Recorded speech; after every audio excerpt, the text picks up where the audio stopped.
The exorcism of Emily Rose actually real? So there is footage of the exorcism of Emily Rose. First of all, her name wasn't Emily Rose. That's her Hollywood name. Her name was Anna Elizabeth. And she was a documented case of a exorcism because of a possession.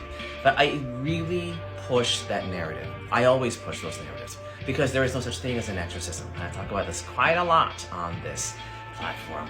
Because what we think about as exorcisms have been coming through because of what we've been taught religiously through your dogmatic practice, also because what we see in Hollywood and what we see on film, right? Like the movie The Exorcism, and I've said this before, was actually based on a book, loosely based on a case, and the person who wrote the book, their narrative, literally the narrative says, my goal was to bring people back to the church. So he scared the hell out of them.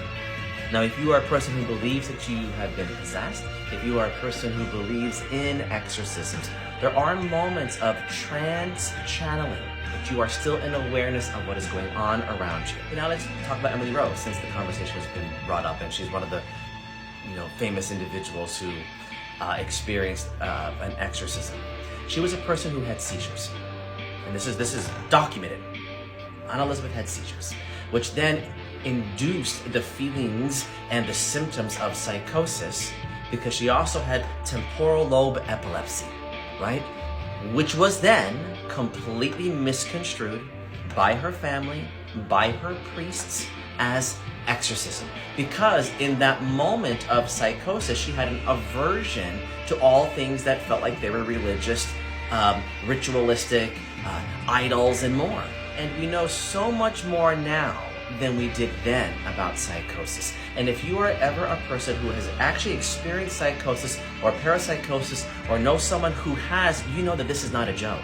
It's not a joke. And it is one of those wildly misunderstood symptoms. And if you are a person, I can't say my O's.